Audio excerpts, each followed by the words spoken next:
Chers amis, Boker Tov, Shem Hashem Naaseh V'Natzliach, nous sommes ce matin, le mardi 27 du mois de juin. Bezrat Hashem Yitbarach est le Chet du mois de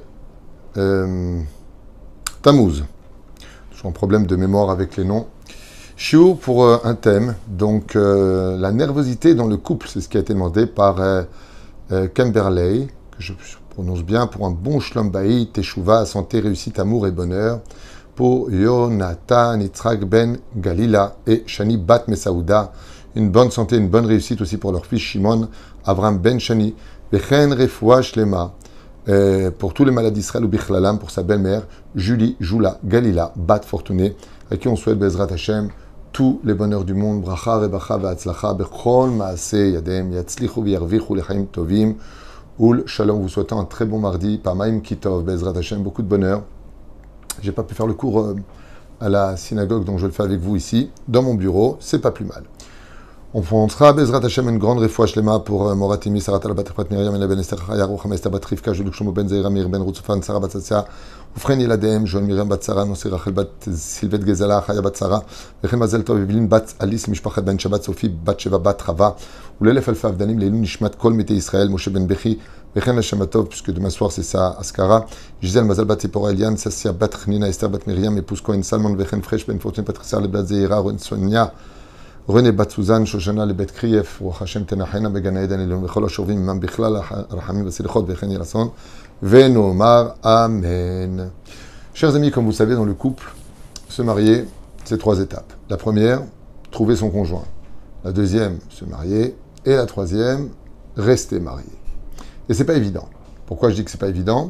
Eh bien, parce que de rester marié, c'est un challenge. Il y a beaucoup de gens qui, malheureusement, dans leur couple, sont mariés, ils ont une ketouba à la maison, ils vivent ensemble, mais en réalité, ils sont divorcés. Ce sont des colocataires. Pourquoi? Parce que le couple a besoin de 3 bases, et ces bases-là sont inséparables. La première base du couple, comme vous le savez, c'est la confiance. Si je n'ai plus de confiance en mon prochain, automatiquement, le couple s'effrite, puisque je n'ai pas confiance. Donc, je vais harceler, t'es avec qui tu parles, pourquoi tu parles avec lui, à quelle heure tu reviens, de toute façon, je t'attends pas. Automatiquement, on dévie de tout. La deuxième chose, le plus important aussi, c'est la complicité. Une fois que j'ai confiance, donc je deviens complice. On peut dire que la complicité crée la confiance, mais on peut être complice et trafiquer l'autre, manipuler l'autre. Donc non, qu'il y ait d'abord la confiance et ensuite la communication qui va se traduire par la complicité. On est complice. En hébreu, c'est magnifique. Le mot conjoint se dit rayati. Rayati veut dire ma compagne. D'accord? Mais ça veut dire aussi mon ami. En hébreu, on peut le traduire aussi comme étant mon ami, Yonati Tamati, comme le dit le roi David à la vache Shalom, fidèle comme la colombe, intègre, Bezrat Hashem, et surtout complice. Et la troisième chose dans le couple, c'est l'amour. Car ce que forme le couple, c'est essentiellement la chambre parentale. Sinon, on est des colocataires. Dans la vie, il y a 2 façons de vivre son histoire de couple. Il y a celui qui est un couple partout où il est. Et il y a celui qui va être le premier couple le plus parfait de la Torah. Le premier couple. Et non, ce n'est pas Adam et Ève, ils ont divorcé tout de suite après avoir été unis. Le premier couple le plus parfait dans la Torah, c'est Abraham et Sarah. Eux sont un couple. À un tel point que, d'un côté, la Gemara nous dit qu'il faut faire attention quand on écoute sa femme par rapport à ses conseils qui sont souvent émotifs et intéressés parce qu'elle pense, elle est très protectrice, la femme. Donc, elle ne peut pas, des fois, avoir l'objectivité en tant qu'épouse de l'ensemble des choses. Elle va penser à ses enfants d'abord, à son mari, elle est très protectrice, et elle a raison, c'est une femme, c'est normal. Mais l'objectivité, des fois, d'écouter une femme, comme on l'a vu avec Ève, elle a dit quoi? Alors moi, si je meurs, et toi tu vas prendre une autre femme, si je meurs, tu meurs. Et elle lui donne du fruit interdit. Pour Ève, il est marqué, tu n'écouteras pas la voix de ta femme. Par contre, pour Sarah et Menou, la Torah vient glorifier la femme juive et dit, écoute la voix de ta femme. Abraham et Sarah sont un couple parfait. Mais qu'est-ce qui se passe? Eh bien, quand Abraham définit sa femme, il lui dit Tomri achoti at. Comme j'en ai déjà parlé depuis des années et des années dans le Shiurim, Abraham définit sa femme comme étant une sœur. Chazal explique, ils disent que dans la vie d'un couple, à la maison, on est comme frère et sœur. À l'extérieur, on est comme frère et sœur. Et vous savez pourquoi? Parce que même si on se prend la tête avec sa sœur ou avec son frère, on ne peut pas divorcer. On peut être fâché, on peut ne pas se parler. Mais un frère et une sœur, c'est une alliance qui est impossible à défaire. On est du même sang. Par contre, Quand on est dans la chambre, on devient homme et femme. Ainsi, Abraham enseigne pour toutes les générations. Maintenant que nous ne sommes pas dans l'intimité et que j'ai vu combien tu étais belle, Tomri Achotiat, dis que tu es ma sœur. Pérouche, d'abord, viens, on leur dit qu'un couple dans la vie, c'est comme un frère et une sœur en dehors de la chambre parentale. À l'intérieur, ça devient enfin couple, l'intimité du couple. La seule chose qui va faire du couple le couple, c'est son intimité. Car à l'extérieur, eh bien, comme je vous l'ai dit, on peut être des colocataires, un frère et une sœur et autres. C'est la conduite de chacun de nous. D'être capable de faire de nous quelque chose d'unique. Et avec un frère et avec une sœur, même si on se prend la tête, on ne divorce pas. Le couple a besoin de ces 3 éléments. La confiance, pas simplement la communication, mais je dirais la complicité. Et la 3e chose, l'amour. Si on ne les a pas, eh bien automatiquement, on est en train d'effriter notre relation. L'homme et la femme ont le devoir, toute leur vie durant, de veiller à cela. Ne jamais manquer à son devoir d'expliquer à l'autre, de faire comprendre à l'autre. Comme je l'ai déjà dit dans beaucoup de shiurim, la différence entre avant le mariage et après le mariage, c'est qu'avant le mariage, on doit apprendre à se connaître. Après le mariage, on doit apprendre à se comprendre. Comprends-moi. Vis ce que je suis. Mets-toi à ma place. Comprends ma vie. Comprends ma douleur. Essaie de rentrer dans ma tête si tu veux comprendre mon message. Parce que si tu restes dans tes positions et sur ta façon d'être, alors la complicité va s'effriter et je vais perdre confiance en toi dans le sens retour. Et automatiquement, celui qui en paye les pots, c'est l'amour. L'amour a une essence. L'essence de l'amour s'appelle, justement, l'essence de l'amour, c'est l'estime. À partir du moment où on se manque de respect, à partir du moment où on commence à se dénigrer l'un et l'autre, à partir du moment où on commence à parler avec d'autres personnes de ce qui est l'autre, eh bien je vais effriter l'amour que j'ai pour lui parce que tu commences à perdre mon estime. C'est pour cela que je le dis depuis plus de 25 ans dans les couples. Combien les hommes, ne serait-ce qu'un petit exemple, tu vas rejoindre ta femme, tu reviens d'une journée de boulot, ne viens pas crade, arrange-toi un peu dans l'ascenseur, tu vas rencontrer ta femme, quand elle te regarde, elle soit fière de toi. Range ta chemise en pantalon, ne la prends pas pour un acquis, arrange-toi, tu veux l'embrasser, si tu veux la serrer dans les bras, si tu sens mauvais, dis-lui un instant ma femme, je viens tout de suite vers toi, j'ai besoin d'eux, va te brosser les dents, fais attention à toi, que ton épouse soit toujours fière de toi. Et toi, Bat Israël, quand ton mari rentre à la maison, avec les cheveux en l'air, et t'es comme ça, parce que t'es fatigué, parce que les enfants, parce que t'as travaillé, mais ne perds pas l'estime, parce que lui dehors, il a vu une tonne de filles magnifiques.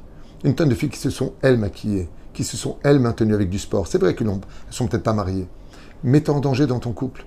Alors quand ton mari arrive, tu dis, attends chérie, 2 secondes, je m'arrange. Juste, je m'arrange un petit peu. On n'a pas dit mettre du parfum, d'être habillé, non. Sois là pour l'accueillir. Un couple, ce n'est jamais acquis. La première raison, de toutes les raisons qui ont donné raison au divorce, c'est parce qu'on a pris l'autre pour un acquis. Ah, t'es ma femme, qu'est-ce qui va se passer? Il y a des bas, va te faire cuire un œuf, t'es qu'une pourrie, t'es qu'un ceci, t'es qu'un cela. Et tout cela, lo alel velo alechem, à cause d'un virus. Et c'est toujours le même partout.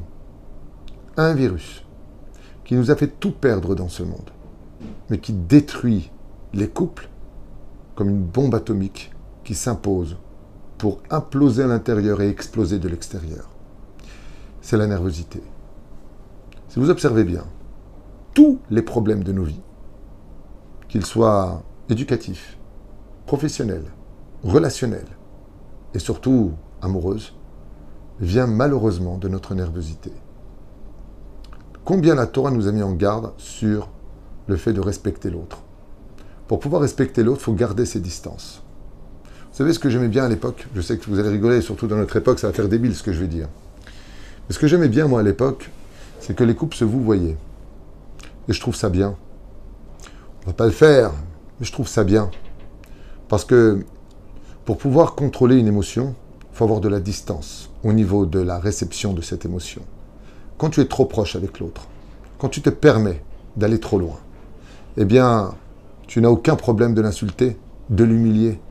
Tu n'as aucun problème de lui faire comprendre que tu peux vivre sans lui, alors qu'en réalité, tes messages sont souvent à l'opposé de ce que tu voulais dire. Seulement, voilà ce qui se passe. Dans la Yahadout, dans le peuple d'Israël, on a des repères. Quand est-ce qu'on sait ce que vraiment une personne pense de nous? Quand il est en colère, quand il a bu ou quand il compte son argent. Comme ça nous dit la Gemara. Ce qui fait que quand tu te mets en colère et que tu dis de toute façon, j'aurais jamais dû t'épouser, de toute façon, tu me sers à rien, je veux dire la vérité, tu me portes que des malheurs. Si je fais le compte-rendu, tu sais combien de fois j'ai pensé à divorcer? Et puis voilà que tout s'arrange. Et puis après, on en reparle. Et tu dis, mais tu sais que les mots que tu as dit étaient très, très, très, très durs. Ouais, mais j'étais énervé, tu sais très bien que je t'adore, allez. Non, non, non. Tu l'as dit quand tu étais énervé, c'est parce que tu le pensais au fond de toi. Maintenant, tu regrettes, parce qu'il y a eu bas les masques. La colère n'est que dévastatrice. Parce que si tu l'avais dit, par exemple, en parler de façon positive, écoute, il y a des choses qui ne vont pas dans la gestion, il y a des choses qui ne vont pas dans notre couple, viens, on en parle. Vous avez tous le devoir d'écouter maintenant ce que je vais vous dire. Pas par rapport à moi, ce que je vous dis, c'est pas... Vous l'apprendre de n'importe qui, n'importe quel thérapeute professionnel vous le dira. J'arrive jamais à comprendre. Bémet, j'arrive pas à comprendre. Votre mari, par exemple, il vous dit, j'aime pas quand tu mets cette couleur de rouge, je sais pas, de lac sur les doigts. C'est un truc bête. Il aime pas, vous mettez du violet, par exemple. Ton mari te dit, j'aime pas. Pourquoi il n'y a pas de réception? Ton mari t'a dit, j'aime pas. Ta femme te demande une chose. Mon chéri, regarde, mets pas ta veste ici, ça me dérange. Je fais ce que je veux. Pourquoi tu réagis ainsi? J'arrive pas à comprendre. Si ton conjoint est malade, il faut aller à la pharmacie lui acheter un médicament. Tu vas y aller. Pourquoi? Pour qu'il se sente mieux. Pourquoi on ne fait pas ce qu'il faut pour que l'autre se sente mieux au lieu de l'ignorer comme si qu'il n'existait pas dans notre vie? Dvarim pshutim.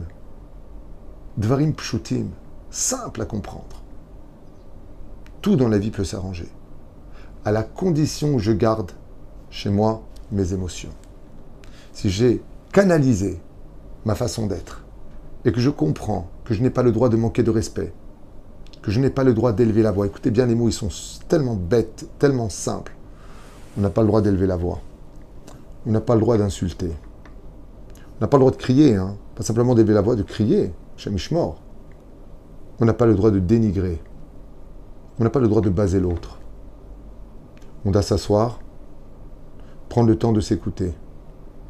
Et sachez une chose, savoir écouter l'autre, ce n'est pas moins important que de donner de la tzedaka à un étranger, surtout quand il s'agit de sa femme ou de son mari. Prends le temps de respecter l'autre. Prends sur toi de ne pas crier. Pour cela, il faut se donner les moyens. Utilisez d'abord les intentions. Comme je vous l'ai déjà dit, une discussion, ça exige 3 conditions. La première, quelle intention j'ai? Est-ce que je viens te détruire ou est-ce que je viens te construire? Pose-toi la question avant d'ouvrir la bouche. Deuxièmement, est-ce le bon moment? Ta femme vient d'arriver ou ton mari vient d'arriver, déjà tu le sautes à la gorge? Est-ce que c'est le moment? Tu ne peux pas l'accueillir d'abord avec un sourire, lui demander comment s'est passée sa journée? Et après discuter. Est-ce le moment, quand une personne est occupée, de démarrer une discussion houleuse avec lui? Choisis le bon moment. Et la troisième chose, n'oubliez jamais, ce qui crée les pires ennemis de nos discussions, le fond et la forme. Dans le fond, je peux avoir raison, mais la forme des mots que je vais utiliser vont me donner tort. Trouve les mots qui vont faire comprendre à celui avec qui tu parles que tu as un problème à lui communiquer, sans pour autant déclarer une guerre ou de rentrer dans une guerre. Parce que quand on fait un récapitulatif de toutes nos discussions, et que tout est basé sur la colère, de s'engueuler. Une fois, j'ai vu un couple, ça ne fait pas parler sans crier l'un sur l'autre. C'est un truc de fou. Mon épouse et moi, on n'a pas besoin de crier, on se parle. Parce qu'on communique, parce qu'on se comprend, parce qu'on ne veut pas se faire de mal l'un et l'autre. On n'est pas bête, on ne va pas gâcher du temps à se fâcher alors qu'on aurait pu le vivre à s'aimer. Pourquoi tu te gâches ta vie? Pourquoi tu te gâches ta vie? Si tu es avec une personne toxique, qui a des pathologies, c'est un autre domaine. Mais on n'est pas tous fous. Alors pourquoi on est nerveux? Pourquoi on est pathétique? Parce qu'on vit avec des amalgames. Parce qu'on rentre à la maison, tous nos soucis. Parce qu'on a eu des problèmes à droite, à gauche, en haut, en bas, devant, derrière. Et quand on arrive pour discuter, fais attention de ne pas être la goutte qui va faire déborder le vase. Mais moi, j'étais pas dans ton vase. Je viens juste te parler d'un sujet. Pourquoi faire des amalgames? Et ça détruit tout. Ça détruit tout parce qu'on n'est pas apte à recevoir. Et pire encore, on n'est pas apte à transmettre. Tant qu'il y a de la nervosité dans le couple, tant qu'on n'aura pas compris que sans cela, on ne peut pas évoluer, on ne va que détruire, on ne va qu'humilier, on ne va que s'insulter l'un et l'autre, alors il n'y a aucune chance que ça s'arrange. Là où il y a de la nervosité, il faut arrêter la discussion. Comment on fait pour pouvoir se calmer? La première chose, n'oublie pas un détail. Ne fais jamais à autrui ce que toi tu ne voudrais pas qu'on te fasse. La deuxième chose, essaie de comprendre pourquoi l'autre ne pense pas comme toi. Essaie de comprendre. Vous savez que dans une discussion, rien que de dire à l'autre, écoute, je ne suis pas d'accord, mais j'arrive à te comprendre. C'est déjà 50% de consolation qui va ouvrir au moins une oreille en disant, ah, tu m'as compris, je ne suis pas fou. Ça fait tellement du bien d'être compris. De dire à sa femme, par exemple, regarde, je sais que tu en fais beaucoup, je sais que ce que je vais te demander, ça va être peut-être lourd, peut-être que tu ne pourras pas, et je le comprends, mais j'ai besoin de te demander une chose. Prépare ton langage. Considère pas l'autre comme une esclave ou comme un esclave de l'autre côté. Vas-y, tu viens de rentrer, lave le petit, je comprends pas, moi je suis pas une femme de ménage ici. Calme, calme. Combien de couples ont divorcé aujourd'hui à cause de la nervosité, à cause de bras de fer à la maison? Pourquoi en faire partie? Moi, dès que quelqu'un me dit, Rav Tutu, je fais un shidour, je lui dis, moi, cette personne elle est nerveuse, tu t'es renseigné sur sa nervosité, et quelqu'un m'a dit il n'y a pas longtemps, un shidour. Il était avec une fille, il m'a dit, ouais, elle est très nerveuse, elle est dans la voiture, elle m'a dit, tu tardes pas, elle est déjà en train de se manger les ongles. Je lui dis, arrête tout de suite, il n'y a pas de misère de souffrir. Tu ne pourras jamais construire avec une personne nerveuse. Les gens nerveux, tu ne peux rien faire avec. Pour avoir la paix, il faut se taire et faire ce qu'ils disent. C'est une vie, ça. Tu n'as pas le droit d'exister. Et la reine Bezrat Hashem Barach, qu'on se donne les moyens de rester calme. Fais du sport, lis des biographies, fais de la méditation, fais de la hitbo des doutes, respire avant de parler, prépare-toi avant une discussion, conditionne-toi avant. Ne viens pas avec toute ta vie, tous tes problèmes, que ton père t'a frappé, que lui, t'es pas comme ça, que t'as été renvoyé du boulot, parce que t'en as marre, parce que... Dis-moi, un mari et une femme, c'est pas des psychiatres, c'est pas des thérapeutes, c'est pas des psychologues, ils sont pas... Tout le monde est bâti pour ça. Pas tout le monde est fait pour ça. T'as le droit de dire, par exemple, écoute, en ce moment, je suis pas bien, j'ai peur de mal te parler, j'ai peur de mal te répondre. Pourquoi lui rentrer dedans? Le pire, c'est qu'on fait regretter aux personnes de nous avoir aimés. Ça veut dire que c'est parce que tu m'aimes que je vais te faire du mal. Parce qu'on prend souvent l'autre pour le cobaye, dont on a besoin pour vider nos nerfs comme un punching ball. Et la reine, ce qui compte dans la vie, c'est le résultat. Est-ce qu'en empruntant ce chemin de la nervosité pathétique et absolument abjecte de la conversation qui tourne tout de suite au cri et au malheur des mauvaises paroles, est-ce qu'on a résolu quelque chose? Est-ce qu'on est plus heureux? Est-ce qu'on a obtenu gain de cause? Non. On s'éloigne. Après, on ne se parle plus. Après, on ne dort plus ensemble. Et après, on vit dans un protocole de vie. Tu viens manger? Tu viens? Tu t'en vas? Quelle heure tu rentres? Des codes. Chers amis, je vous le dis à voix haute. S'il n'y a pas de Torah dans le couple, Shrina, Shochenet Benehem, il n'y a pas de couple. Si on vit sans spiritualité, il n'y a pas de dialogue. Comme je le dis à beaucoup de couples, avant de discuter des enfants, de la parnassa, de comment vous allez vivre, où est-ce que vous allez aller, posez la question la plus, je dirais, primordiale dans la vie d'un couple. Comment vas-tu? Comment vas-tu? Je m'intéresse à ta situation. Parle-moi de tes amalgames. Parle-moi de ce qui ne va pas. Parce que si tu ne le fais pas toi, un homme viendra le faire avec ta femme. Et une femme viendra le faire avec un homme. Pour lui poser la question tout simplement, où en es-tu toi personnellement? Ne laisse pas une autre personne lui poser cette question pour laquelle nous avons tellement besoin d'être écoutés. Prends le temps de l'écouter.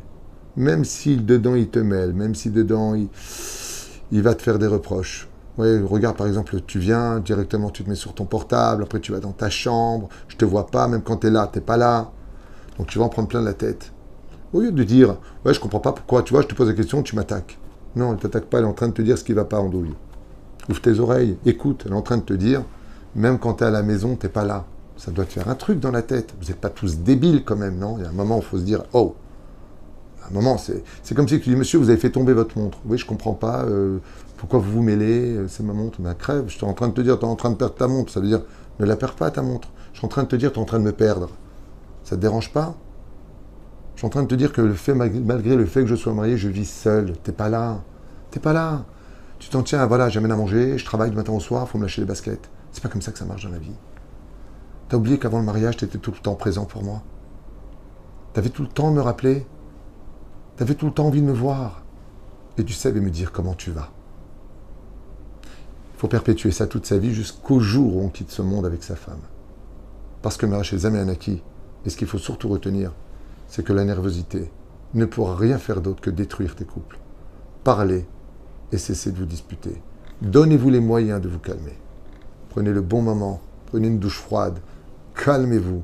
Et ensuite, n'oubliez pas que la personne à qui vous parlez en face, elle a aussi un cœur. Et que cette personne-là, elle a besoin d'être respectée dans ses sentiments. Chers amis, je voudrais vous dire une chose. Vous savez pourquoi ça explose beaucoup dans les couples aujourd'hui? Parce que comme les femmes se comportent de plus en plus comme des hommes, dû à la vie très dure qu'elles ont, elles se laissent beaucoup plus faire, on peut dire. Mais les hommes sont déstabilisés. Parce qu'un homme il ne peut pas parler avec une femme comme il parle avec un homme. Nous, les hommes, on est différents dans notre langage. Mais si la femme, elle répond nerveusement, si la femme, elle envoie balader le mari, donc lui, il voit un homme, et donc ça fait quoi? Ça fait va crever, toi va crever, tu vois ce que je vais te faire, je vais te bouffer, Et bien, sauf, qui en paye les conséquences? Les pauvres enfants qui sont nés de cette union, le couple qui pleure chacun de leur côté, qui regrette, chacun dit du mal de l'autre, les malédictions ont été faites, et bien sauf, ça finit avec une histoire de on va coucher ensemble, on arrête nos bêtises, on essaie de reprendre, c'est notre vie, faite de haut et de bas. Aucune intelligence, aucun intérêt. Rien que des catastrophes. Le problème de la parole, c'est qu'on a beau la jeter au plus loin de l'horizon, elle refine toujours un jour par tomber. Notre nervosité nous apporte que des problèmes, comme le dit le roi Salomon, Chaim et Mavet Beyad Alashon.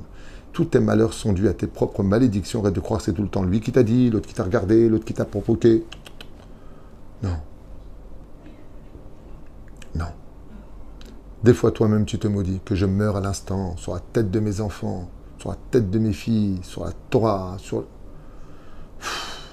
C'est fatigant. Calmez-vous. Étudiez la Torah. Et au lieu de passer à être un homme qui saute d'un arbre à un arbre, comme le ferait un singe, passez Bezrat Hashem de la sagesse à la sagesse. Et comprenez bien que le principal, c'est les résultats. Et qu'avec la nervosité, les résultats ne sont que catastrophiques. On devrait peut-être essayer de communiquer comme des humains, remplis de sagesse, de Torah, de Mizot Masim Tovim, et surtout de retenir la dernière règle. Ne fais jamais à l'autre ce que tu n'aurais pas voulu qu'on te fasse. Kol Tov et Leitraot.